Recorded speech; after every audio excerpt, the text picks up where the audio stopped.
So we fished on a Monday morning when there wasn't much boat traffic, which makes for better fishing since there are on a bunch of wakeboard boats ripping around. The lake was full, the water and air were warm, and we had some gusts of wind later in the day.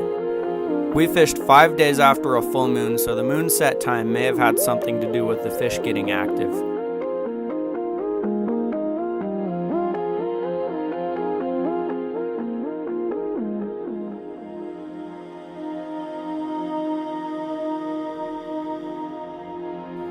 So this video was filmed on Folsom Lake, which has two river forks, the North and the South Fork, and we fished on the South Fork primarily up towards 5 mile an hour zone. We'll review the specific spots and features we focused on as this video goes along.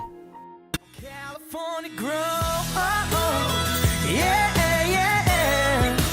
California grow, yeah, yeah. I think. Net? You sure? I'm getting the net in. Oh man, yeah, it's a good smallmouth. It's not a smallmouth. Yeah, it is. Heck yeah, nice. Nice fish, man. It's a good smallmouth. Nice. Fish.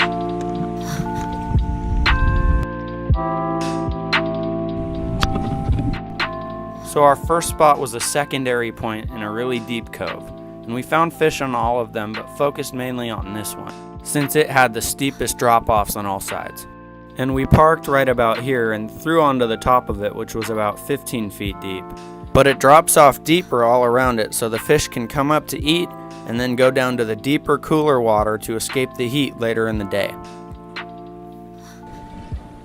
Yeah.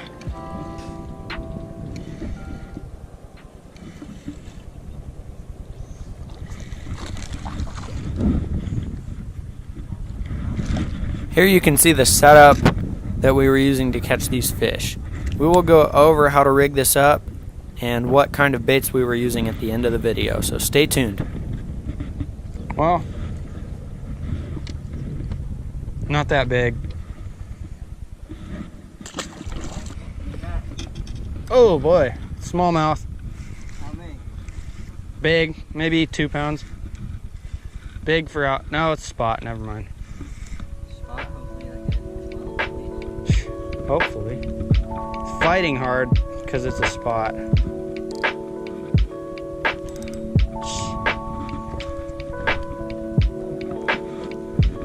You did? This is just a typical spotted bass. Jeez. They gotta know when to let up. Come on.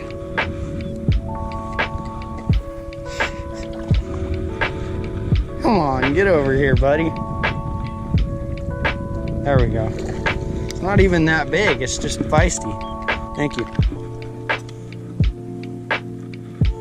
Hook's in the net. That's good that you're not.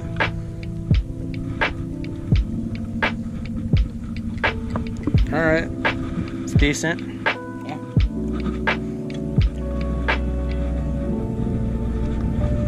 Sorry.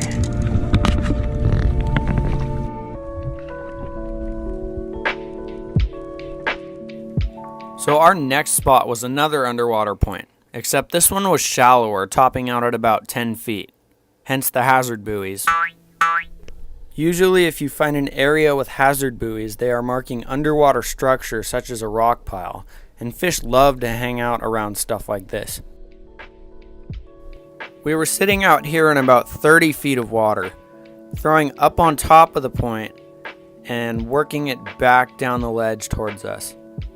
The point dropped into 30 feet of water on all sides. If you're seeing a pattern, these points are shallow on top and have drop-offs that lead to deeper water. Yeah, maybe. It's probably a spot.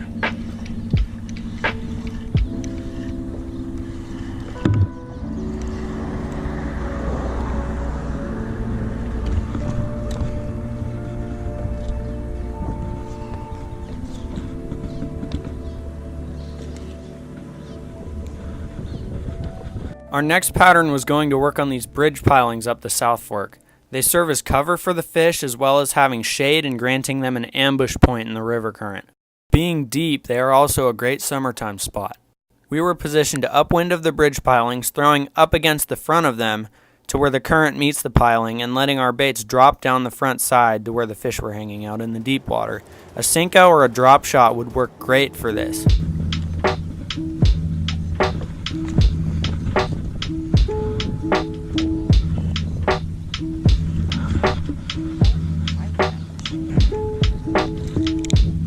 Got it. Alright, thanks buddy.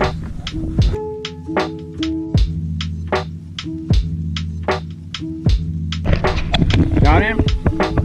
Need a net? Nice.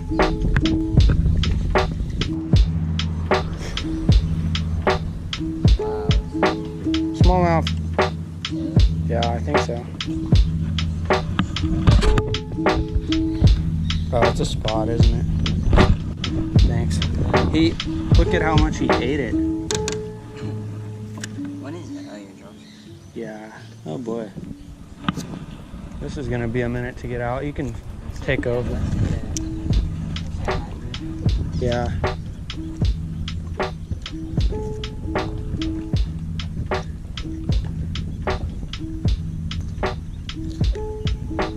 Wow, buddy.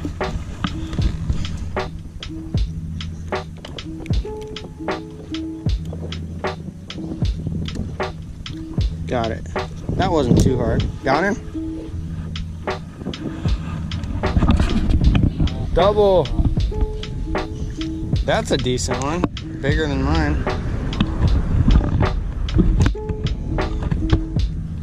Hey, we doubled up. That's what matters.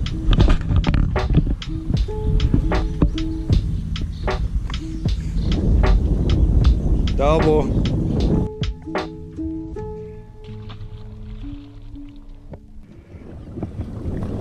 This is a little largemouth, I think.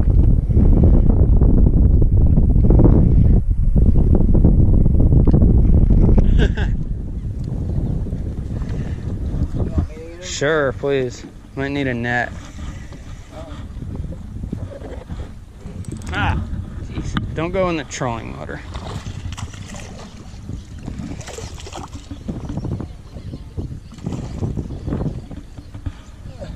Thanks.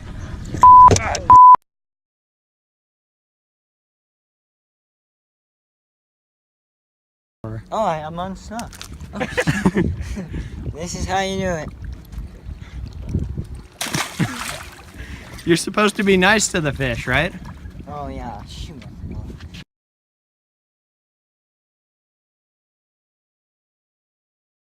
Oh, now he's bleeding. Did you look in the center? I don't know.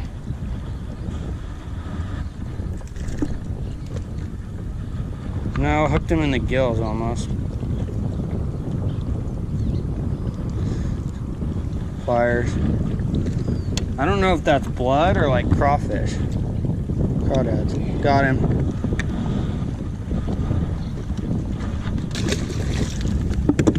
Oh well. My worm's gone too. Who cares? Got him undone. I'm trying to clean that up. It's alright. You sure you want to leave fish though?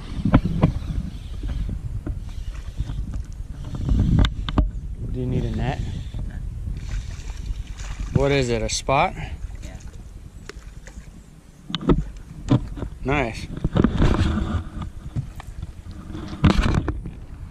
Pliers are right there. River bass.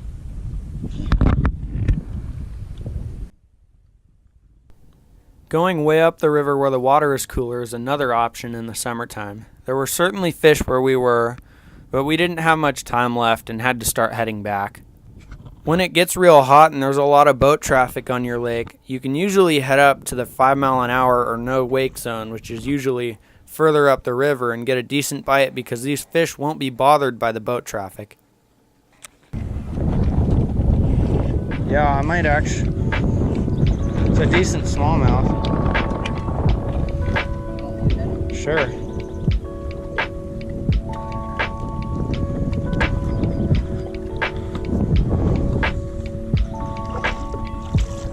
There we go, thanks. He's all spawned out.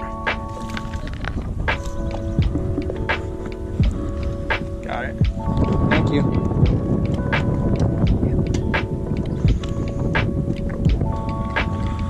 Got him. Yeah, look at how spawned out that dude is.